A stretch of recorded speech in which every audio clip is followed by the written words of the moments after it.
Deixa eu te perguntar um negócio. Você gosta da burocracia? Já tenho certeza, assim, mas eu nem acabei de falar a palavra, você falou assim, imagina, detesto, odeio burocracia. Você acha realmente que a burocracia ela é sempre prejudicial? Quando eu falo em burocracia, o que vem à sua cabeça? Olha, processos morosos, processos burocráticos, né? Aquilo me causa um estresse, uma fadiga, uma dor de cabeça. Aí vem uma outra pergunta, a burocracia ela é sempre ruim? Sempre? Não. É um equívoco. A burocracia, ela em alguns momentos, ela é fundamental.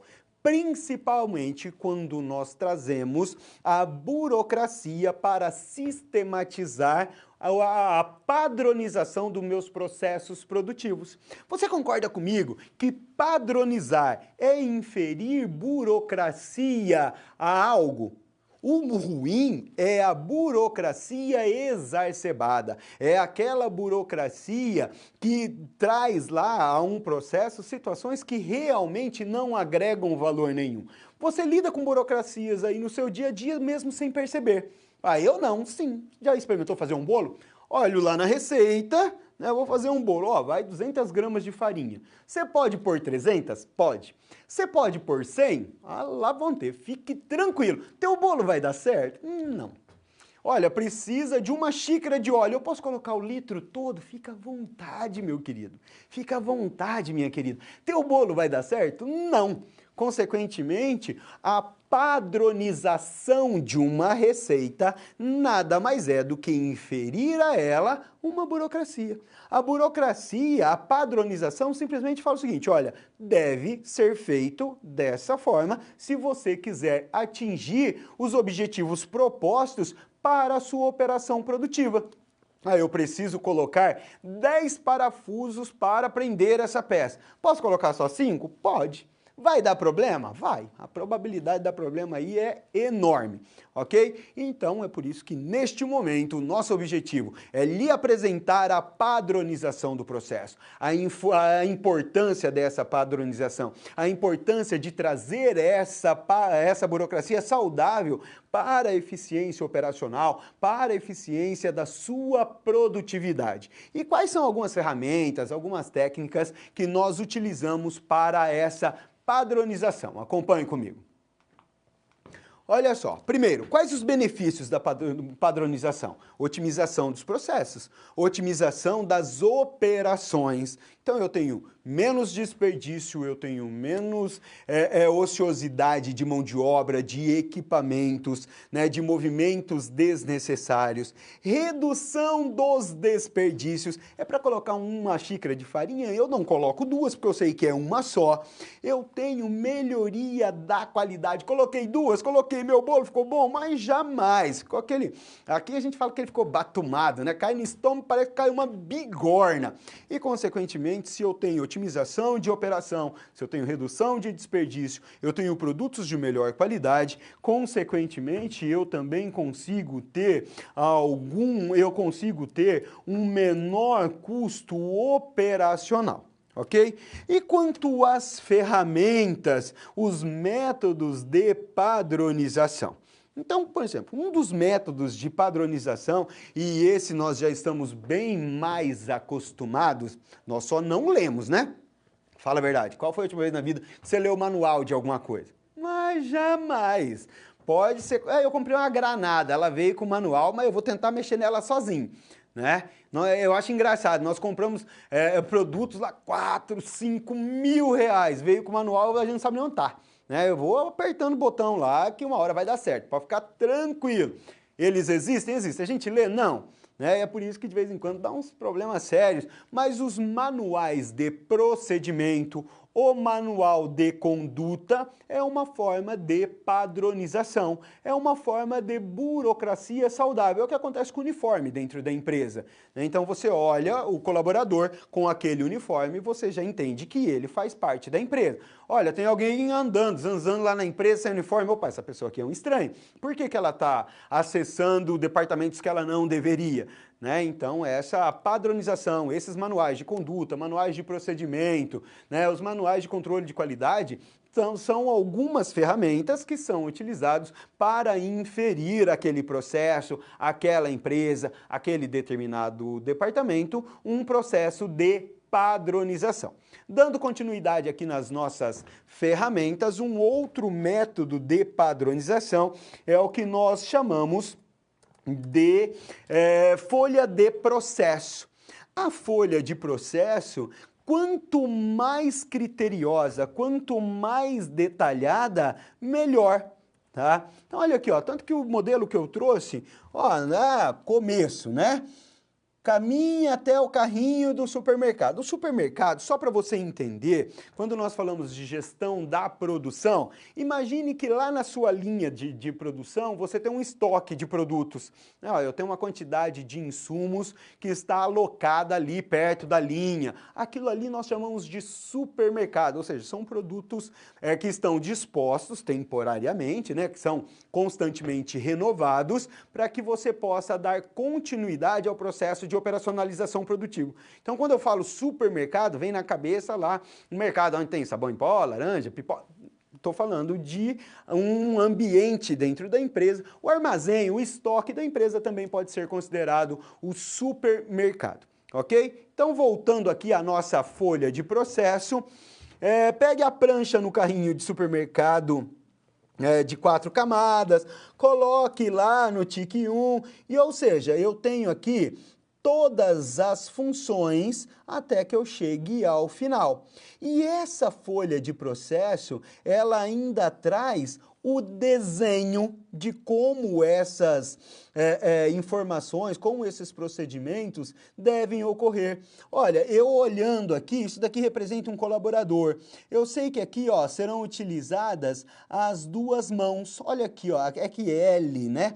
E R, direita e esquerda em inglês, de left e right, né? Aqui, ó, só vou utilizar a mão esquerda, aqui só a mão direita. Aqui eu tenho todos os processos. Isso daqui é uma folha de processo.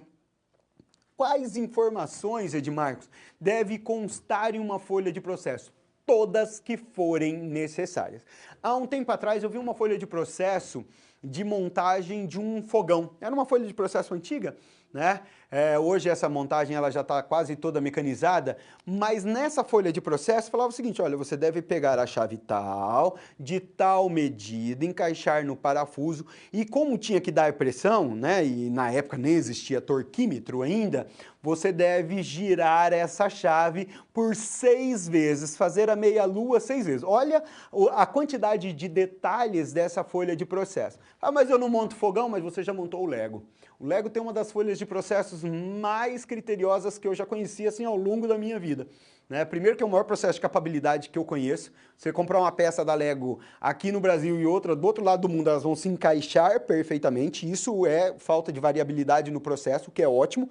Imagina não encaixar, que tribulação que ia ser para montar, né? E eu tenho essa inferência da capabilidade. E se você acompanhar aquela folha de processo que vem com o produto, com as pecinhas, você vai montá-lo, vai montar lá a figura, a forma exatamente como ela está mas não ficou igual a tampa da caixa, mas você também não seguiu. Você foi lá, tô sentindo no coração, montou do jeito que dava na telha, é claro que não vai ficar igual. Se seguir a folha de processo, vai ficar, ok? Dando continuidade aqui nas nossas ferramentas de padronização, nós temos os checklists. Ah, professor, mas o checklist ele é tão importante assim? Depende. Imagine um dos checklists mais criteriosos que eu conheço é o da aviação. O piloto ele entra no avião, não, tranquilo, vou lá dar parte primeiro, que nem tem partida, né? São vários botões que têm que ser ligados, pressão de ar, aquela coisa toda. Antes disso, ele já fez um checklist completo, nível de combustível, nível de ar, nível hidráulico, já fez lá uma série de testes no checklist. né, vai apontando ali. Agora, para quem morre de medo, mas assim, absurdamente de medo de avião igual eu, só de saber que existe essa listagem, essa checagem anterior, já me deixa mais tranquilo. Isso visando a segurança no voo. Quer ver uma outra situação em que o checklist é extremamente importante? Em cirurgias, né, para não deixar nada dentro do paciente. A gente vê no jornal, né? Tesoura, pinça, gaze. Então, olha, quantas gases foram trazidas para o centro cirúrgico? 30. Quantas nós temos no retorno? Vamos fazer a listagem? Tem 29. Cadê a 30ª? Em algum lugar tá, né? Exatamente para que não aconteça esses problemas, ok? Voltando às nossas ferramentas, nós temos uma outra que é a padronização visual. Essa padronização visual nós podemos fazer por meio do Kanban, por exemplo. Né? Então eu olho aqui, ó, eu sei que esses projetos ou essas atividades ou esses produtos ainda estão para serem feitos, esses daqui estão, essas ordens de produção estão em processos e essas daqui foram encerradas. Ó, essa daqui também foi encerrada, automaticamente ela vai passar para cá. Escuta, já começou a fazer a ordem de produção 1, 2, 3 ABC? Não, ainda não, ela está aqui, ó, só de bater o olho no quadro. E também tenho lá o Kanban que nós utilizamos para o abastecimento das linhas, né? Então aqui, ó, tá no estado ótimo de insumos, aqui já requer cuidado e aqui informa, né, quando tenho só os cartões em vermelho, informa lá que eu estou em um estado crítico e neste momento é o tempo correto de abastecimento. Eu só tenho insumo para mais um determinado, 1 hora, 2 horas. Por que eu uso essa padronização visual? Exatamente para fazer a regulação do fluxo de abastecimento das linhas, para que não haja o acondicionamento de insumos excessivos, nem a falta, né? Que venha causar ali ruptura no meu processo de produção. Pera aí, Edmarcos, mas como que eu faço o mapeamento, como que eu consigo identificar qual ferramenta, né, eu tenho que utilizar? Exatamente por meio de um diagnóstico. Né? Olha, como que eu trago padronização para os meus processos? A partir do momento que eu conheço os meus processos. E uma ferramenta substancial para que nós possamos conhecer esses processos é exatamente o mapeamento do fluxo de valor. Bom, nós vamos padronizar o nosso layout, mas eu preciso entender se o meu layout é aceitável. Eu tenho aqui a operação 1, eu tenho aqui a operação 2, lá na frente eu tenho a 3, lá atrás a 4. Ué, mas por que essas operações não são sequenciais? Isso eu consigo descobrir, eu consigo diagnosticar a partir do momento que eu passo a mão numa prancheta, numa caneta, num lápis, né?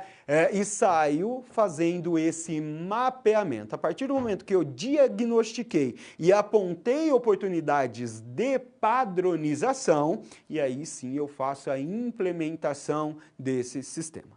Ok? Voltando ao quadro, nós chegamos aí ao momento de lhe apresentar as teorias das restrições e também os gargalos de produção. Então nós falamos o seguinte, olha, o que é uma restrição? É qualquer elemento que, assim como o nome já diz, restringe a sua capacidade produtiva, reduz a sua capacidade produtiva.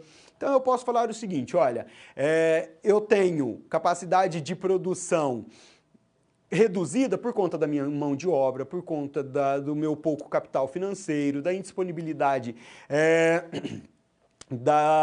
de insumos, de matérias-primas. A minha capacidade de produção de serviços, de execução de serviço foi reduzida por conta da chuva, não consegui terminar tudo que eu tinha, né? Sou pintor, por exemplo, não consigo fazer o trabalho enquanto com chuva, né? E toda restrição automaticamente se transforma em um gargalo. Para você compreender o gargalo, pense numa garrafa de refrigerante ou de cerveja, da bebida de suco, qual bebida você quiser, né? Normalmente o que eu tenho? Um afunilamento. Então, eu virei a garrafa, a minha saída vai ser em concordância com o tamanho da boca desse gargalo. A mesma coisa acontece com a produção quando eu tenho gargalo. Quer ver? Acompanhe comigo.